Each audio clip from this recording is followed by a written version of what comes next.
Praise the Lord. இன்றைய அப்பத்துணிக்க நிகழ்ச்சியில உங்களை சந்திக்கிறதுல மிக்க மகிழ்ச்சி அடைகிறேன். இந்த நாளிலும் கூட கர்த்தருடைய வார்த்தை நாம் தியானிக்க போகிறோம். பாருங்க, இந்த வாரத்துல ஒரு தலைப்புல நாம் தியானிக்க போகிறோம். அந்த தலைப்பு என்னன்னு கேட்டீங்கன்னா, கிட்ட வா, கம் டு க்ளோசர். ஆண்டவருடைய வார்த்தை நமக்கு இதுதான் இந்த வாரம் நமக்கு தீம் கொடுத்திருக்கிறார். இந்த வார்த்தையில தான் நாம் தியானிக்க போகிறோம். பாருங்க, ஒரு வசனத்தை நான் வாசிக்கிறேன். ஆதியாகமம் 27வது அதிகாரத்துல 21வது வசனத்தை நான் வாசிக்கிறேன். கவனிங்க.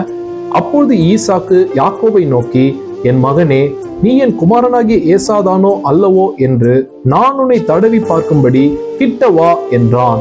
ஆமென். கவனிக்க கர்த்தருடைய பிள்ளைங்களே, யாக்கோபை குறித்து நாம் பார்க்கிறோம். யாக்கோபு தன் தகப்பன் ஈசாக்கின் இடத்தில் ஆசீர்வாதத்தை பெறும்படி, அதாவது தன் சகோதரன் ஏசாவுடைய ஆசீர்வாதத்தை இவன் சுதந்திரிக்கும்படி அவன் தகப்பனிடத்துல வந்து நிற்கிறான். பாருங்க, அவன் நிற்கும் பொழுது அவன் தூரத்துல நிற்கிறான். அப்போ அவன் தகப்பன் சொல்லுகிறான் யாக்கோபை பார்த்து, நீ என் கிட்ட வா, நான் உன்னை ஆசீர்வதிக்க வேண்டும் அப்படி சொல்லும் போது பாருங்க, யாக்கோபு கிட்ட போகிறான். அப்போது அவனுடைய தகப்பன் ஈசாக்கு அவனை தடவி பார்த்து அவனை ஆசீர்வதிக்கிறான்.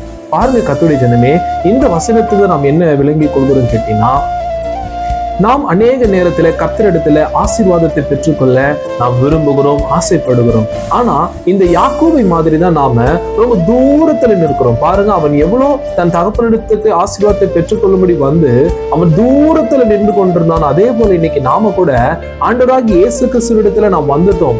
பாருங்க, ஆனாலும் நாம் தேவனிடத்தில் ஆசீர்வாதத்தை பெற்றுக்கொள்ள கூடாதபடிக்கு அநேக காரியங்களை தூரத்துல நாம் இருக்கிறோம். இல்லையா?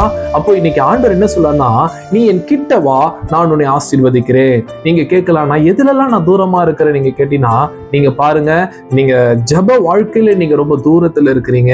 வேத தியானத்துல ஒரு குறிப்பிட்ட அளவு தான் நான் வாசிப்பேன், ஒரு நாளைக்கு இவ்வளவுதான், ஒரு நாளைக்கு நான் இவ்வளவு மணி நேரம் தான் ஜபம் பண்ணுவேன், சண்டே ஒரு நாள் தான் என்னால சர்ச்சுக்கு போக முடியும், நான் சபை ஆராதனையில மாத்திரம் தான் நான் பங்கெடுப்பேன், ஆனா நான் ஊழியம் செய்ய மாட்டேன். அது மாத்திரம் கிடையாது, பரிசுத்த வாழ்க்கையில பாருங்க ஒரு லிமிட்டேஷன்லயே நாம் இருக்கிறோம். இன்னும் சில காரியங்களை நம்ம சபையில நம்ம போதிக்கும் போது அந்த காரியத்தை நம்மளால கீழ்ப்படிய முடியல, ஒபே பண்ண முடியல. ஒரு லிமிட்டேஷன்லயே நாம் நிற்கிறோம். தேவன் அண்டையில கிட்டி நம்ம வர மாட்டோம். அப்ப ஆண்டவர் இன்னைக்கு என்ன சொல்றாரு கேட்டீங்கன்னா, என் கிட்ட வா, நான் உன்னை ஆசீர்வதிக்கிறேன். உன் ஜெப வாழ்க்கையில இன்னும் கிட்ட வா, உன்னுடைய பரிசுத்த வாழ்க்கையில இன்னும் என்னை கிட்டி சேரு, உன்னுடைய வேத தியானத்துல இன்னும் கிட்டி சேரு. இல்லையா? அப்ப நாம் இதிலெல்லாம் நாம் தேவனிடத்துல நாம் நெருங்கி நெருங்கி நெருங்கி வர வர ஆண்டவர் நம்மை தடவி பார்த்து நம்மை ஆசீர்வதிக்க அவர் வல்லவராய் இருக்கிறாரு.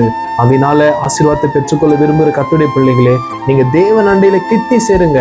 நீங்க கம் டு க்ளோசர், அவருக்கு நெருங்கி வாங்க. நெருங்கி வரும்போது ஆண்டவர் உங்களை ஆசீர்வதிப்பார். ஆமென்.